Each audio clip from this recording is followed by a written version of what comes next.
आप देख रहे हैं केवल सच न्यूज। जय हिंद दोस्तों, मैं मोहम्मद असरार उल हक उर्फ सद्दाम हुसैन और आप देखना शुरू कर दिए हैं केवल सच न्यूज। आज हम क्षेत्र संख्या 11 किशनगंज जिले के नवनिर्वाचित जिला परिषद जो हैं सदस्य, जो नए काफ़ी जुझारू हैं, यंग ब्लड हैं और केवल 23 साल उम्र इसकी उम्र है। तो आइए हम उसी के निजी आवास पर पहुँचे हैं। काफ़ी सीधा साधा इंसान है और आप शायद देख भी रहे हैं इसको हमारे कैमरे के ऊपर। ठीक हम आज उनके ही आवास पर पहुंचे हैं। केवल 3 से 4 हम सवाल करेंगे और इन्हीं 3-4 सवाल के साथ हम अपनी बात को ख़त्म करेंगे। लेकिन उससे पहले सबसे पहले आपका बहुत बहुत वेलकम है हमारे इस चैनल केवल सच न्यूज़ चैनल में। आप लोगों का भी बहुत बहुत शुक्रिया कि केवल सच न्यूज़ में हमको मौका दिए। इसके लिए तहे दिल से आप लोगों के चैनल का शुक्रगुजार हूं। चलिए हम सवाल का सिलसिला को शुरू करते हैं इस सवाल के साथ कि 23 साल उम्र, आपके बारे में कहा जाता है कि आप इससे पहले चुनाव लड़ने से पहले कभी चुनाव लड़े नहीं और साथ में ये भी कहा जा रहा था कि आप मीडिया से जुड़े हुए थे, मीडिया पे आप काम करते थे। लेकिन अचानक अपने मूड को, अपने माइंड को एक तरफ अलग हटा देना कि चुनाव में फ़ाइट करना है और फिर जो आप फाइट करें और फाइनली जीत भी गए, इसके पीछे सबसे बड़ा जो रीज़न है, कारण है, वो क्या है? देखिए, आप सब लोग जानते हैं, खास करके किशनगंज के जो भी मीडिया में जो लोग काम करते हैं वो ये जानते हैं कि फैज़ान अहमद पहले से एक हम न्यूज़ बिहार के नाम से चैनल चलाते हैं और उस चलाने के दौरान सवालों की बौछार हो जाती थी। जब हम सवाल करते थे लोगों से, खास करके किशनगंज के रहनुमाओं से, लीडरों से, तो सवाल तो बहुत कर लेते थे लेकिन जवाब में बहुत ही कम लोग जवाब बन पाते थे। तो दिलो दिमाग में ये चलने लगा था कि भाई अगर जवाब बनना होगा तो शायद हम लोग को ही बनना होगा। चाहे मीडिया से उठ के आए आप या किसी भी क्षेत्र से उठ के आएँ, अगर आप जवाब बनना चाहते हैं तो अच्छे से अगर आप पॉलिटिक्स में काम करेंगे तो शायद जवाब बन सकते हैं। यही हमारा मोटो था कि भाई हम पॉलिटिक्स में आएंगे और एक सोच लेकर चले थे और आज पॉलिटिक्स में एक पॉलिटिकल लीडर बनकर उभरे हैं। फाइनली जो आपके पीछे किसी का हाथ, कहा यह जाता है कि अमूमन किसी इंसान के कामयाबी के पीछे किसी का ना किसी का ज़रूर हाथ होता है। आपके पीछे किसका हाथ था? देखिए, अगर आप मानेंगे कि इसके पीछे शायद कोई पॉलिटिकल लीडर का हाथ है तो बिल्कुल भी ऐसा नहीं है। हमारे पीछे यहाँ के जो 6-7 पंचायतों की जो जनता है, सब लोगों का हाथ है। जिताने का कोशिश किया है, सब लोगों ने दुआओं से और जो भी हुआ है अपना सपोर्ट से हमको जिताने का काम किया है। किसी एक आदमी को हम श्रेय नहीं दे सकते हैं, इसका श्रेय पूरे 6 पंचायत के लोगों को जाता है। चलिए ठीक है, लेकिन उससे पहले आप जब चुनाव प्रचार कर रहे थे, आप जो है ख़ास करके एक जगह है, आप ही के क्षेत्र में पड़ता है, बंदरझूला पंचायत के कन्हैया जी हाट मार्केट में, वहाँ पर क्रिकेट टूर्नामेंट का आयोजन हुआ था, जिसमें आपने अपने ही भाषण में कहा था कि जितने भी जो है 6 पंचायतों में जितने भी वार्ड हैं, हर एक वार्ड में मैं, अगर मुझे कामयाबी मिलती है तो हर एक वार्ड में मैं एक-एक स्कूल खुलवा दूँगा। कहाँ तक ये काम स्टार्ट हुआ है? देखिए, ये जो वीडियो था हमने साफ साफ तौर पर ये बोला था कि जितने हमारे 6 पंचायत के अंतर्गत वार्ड आएगा उसमें एक मॉडल मकतब और मॉडल स्कूल बनाने का काम करूँगा। और यकीनी तौर पर इस काम को लेकर आज ये हमारे भाई हैं, इनके पास बैठा भी गया था और इनसे पूछा भी गया था कि अब उस काम को कैसे अंजाम दिया जाएगा और हम लोग लगे हुए हैं। धीरे धीरे इंशाल्लाह उसको पूरा कर लिया जाएगा और उम्मीद ये है कि आप सिर्फ वही स्कूलों के बारे में मत पूछिए, उनसे आगे भी बढ़कर हम काम करने की कोशिश कर रहे हैं। जो सरकारी स्कूल है, जो सरकारी मदरसे हैं, इन पर भी हमारी पूरी नज़र रहेगी कि कहाँ तक, खास करके जो सरकारी मदरसों में धांधली का अभी बहुत ज़्यादा ये आ रहा है कि भाई अपने ही जो सेक्रेटरी है अपने ही लोगों को मदरसे में मौका दे रहा है। ऐसी भी चीज़ों पर हम बहुत जल्द एक्शन लेने वाले हैं और आप देखिएगा कि सिर्फ वो 72 ही नहीं है, आज ये 6 पंचायत का ही मामला नहीं है, एजुकेशन सेंटर में जहाँ पर भी होगा और उस पर काम करने की कोशिश करेंगे। और ये जो 6 पंचायतों में मॉडल मकतब और मॉडल स्कूल बनाने का वादा किया था, ये यकीनी तौर पर 1 से 2 साल के अंदर पूरा करने का कोशिश करेंगे। चलिए, वादे भी किए थे और पूरा करने के लिए जो वादे किए थे कि जीतने के बाद हम पूरा करेंगे, फाइनली जीत हो चुकी है और वादे से मुकर भी नहीं रहे हैं। लेकिन सवाल यहाँ पर पैदा ये होता है, कब तक करते हैं? चलिए हम भी देखते रहेंगे और यहाँ पर क्षेत्र संख्या 11 के जितने भी आवाम है वो भी देखता रहेगा। लेकिन इसी बीच एक और सवाल मैं आपसे करूँगा। 64-6500 आदमी आपसे पूछना चाहता है, जो आपको वोट देकर जिताया है, पहली मर्तबा चुनाव मैदान में आए और फिर धमाकेदार जीत हुई। न केवल जीत बल्कि दिग्गजों को हराकर धमाकेदार जीत हुई। लेकिन चुनाव ख़त्म भी नहीं हुआ, जिला परिषद चुनाव के जो चेयरमैन हैं उसके चुनाव में जाके अभी पूरे ज़िला में चुनाव ख़त्म ही नहीं हुआ था और आप जाके किसी को समर्थन दे दिए, ऐसा फिर क्यों हुआ था? देखिए, किसी न किसी एक आदमी को समर्थन देना ही पड़ता है। आप चाहे किसी भी ग्रुप को दें, देना ही पड़ता है, चाहे पहले दें या बाद में दें। मैं साफ साफ तौर पर बता दिया था कि हाँ मैं आपके साथ हूँ, लेकिन इसका मतलब ये बिल्कुल भी नहीं है कि मैं गलत था या सही हूँ। इसका आप प्रूफ ये दे सकते हैं कि बाकी लोग जो थे क्या वो गलत थे, ऐसा भी नहीं है।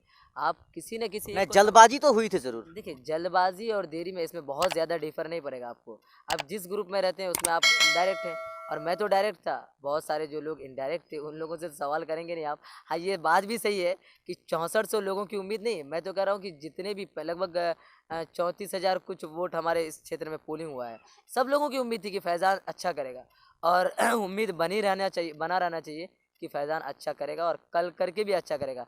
और ख़ास करके आप ये मत समझिए कि जो चेयरमैन जो बना है उनके ग्रुप से नहीं बना, ये बस सोचने वाली बात होती है।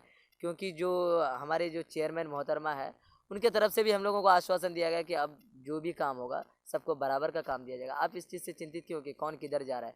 बस आप अपने जो जिला परिषद सदस्य हैं उनसे ये सवाल कीजिए कि हमारा काम क्यों नहीं हो रहा है। चलिए, एक और सवाल हम करेंगे। चुनाव प्रचार के समय में ही यही वादा आपसे किया गया था कि जो भी चुनाव, जब चेयरमैन का चुनाव होगा उसमें, ये तो सब जानता है कि पैसे का खेल होता है नहीं होता है। आप खुद जिला परिषद हैं, आप बन चुके हैं, आप भली भांति जानते हैं।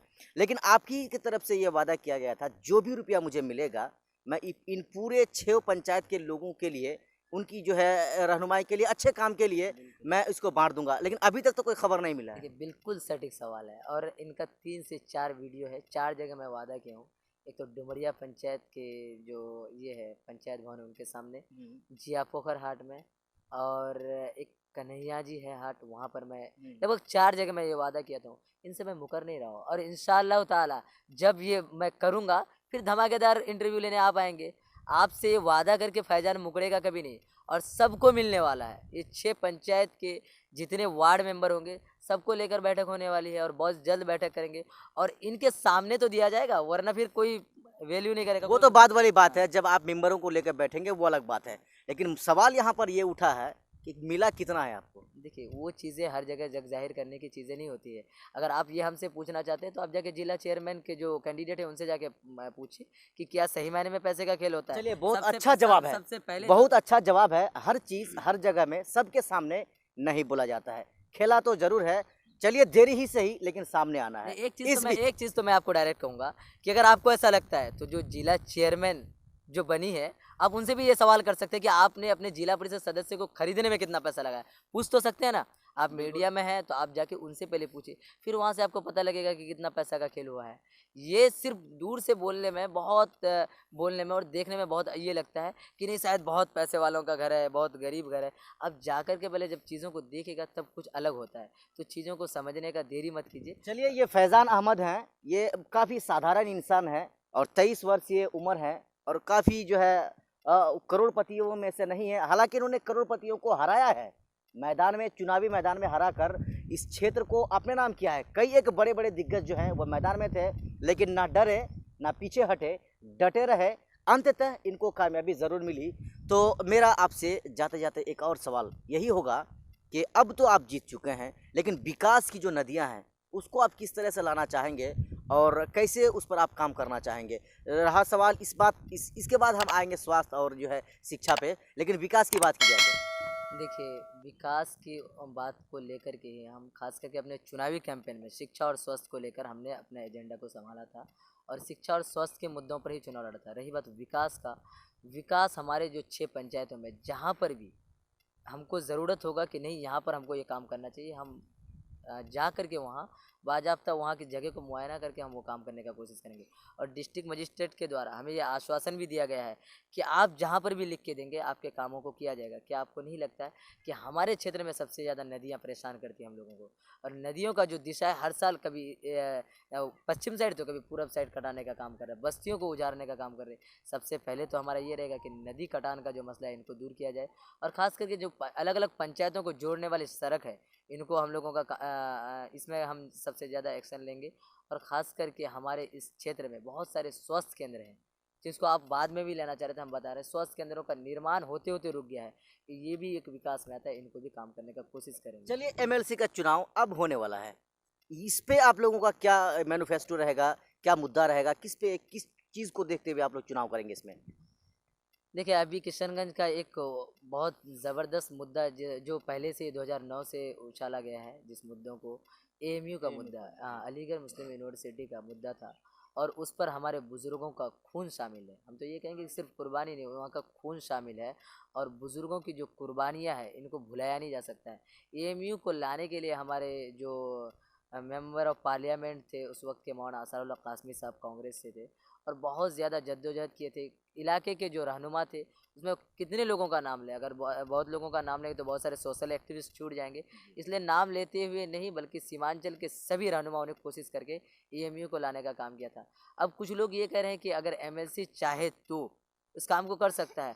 अब जो जिस तरीके से एनजीटी का मामला है कि वहाँ पर किसी मांझी द्वारा, सीमांचल का ही कोई है मांझी द्वारा, वहाँ पर एनजीटी का कानून ये के द्वारा केस किया गया था जो कलकत्ता कोर्ट में चल रहा था। फिर वहाँ से वहाँ का जो ये है जो सुनवाई करने वाले थे उनका डेथ हो चुका था, इनकी वजह से वो मामला धीरे धीरे पीछे पड़ गया।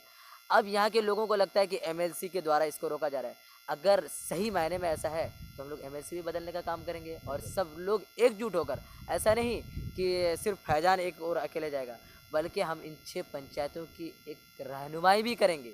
हम इन 6 पंचायतों का एक गारंटर भी बनेंगे कि अगर एमएलसी द्वारा ऐसा किया जा रहा है तो हम नए एमएलसी बनाने का कोशिश करेंगे। ये जग जाहिर है, मैं पहले ही और भी कई सारे इंटरव्यू में बता चुका हूँ। चलिए, आप नौजवान दिलों की धड़कन है, नौजवान की तरफ से एक सवाल मेरे पास लगातार आ रहा था कि आप जब जाएंगे तो ये सवाल आप ज़रूर करेंगे। जाने का भी समय हो चुका है, लेकिन अंतिम में जब आप चुनाव जीते इसका तो दावत नहीं मांग रहे हैं, लेकिन आपकी तरफ से जो दावत है वो कब आप देना चाहते हैं? अच्छा, नौजवानों की अगर ये एक सवाल था तो हम उन लोगों को कहना चाह रहे हैं कि मार्च में ज़रूर मौसम भी सही रहता है उस समय, और ख़ास करके उस समय तो हमारा ये 6 पंचायत नहीं, सीमांचल के सभी नौजवान दोस्तों का जिन्होंने हमको सपोर्ट किया था सोशल मीडिया और कई माध्यम से, उन सब लोगों को दावत रहेगी बाज़ाब्ता। आप लोगों को 10 दिन पहले बुला करके वीडियो भी छोड़ा जाएगा और सब लोगों को दावत रहेगी। यही हमारा पीछे जो बैकग्राउंड देख रहे हैं, यहीं पर टेंट लगेगा और सब लोगों को एक दावत के शक्ल में सब लोगों को कुछ चलिए, ये देना थे हमारे साथ फैजान अहमद भाई जो क्षेत्र संख्या 11 से जिला परिषद हैं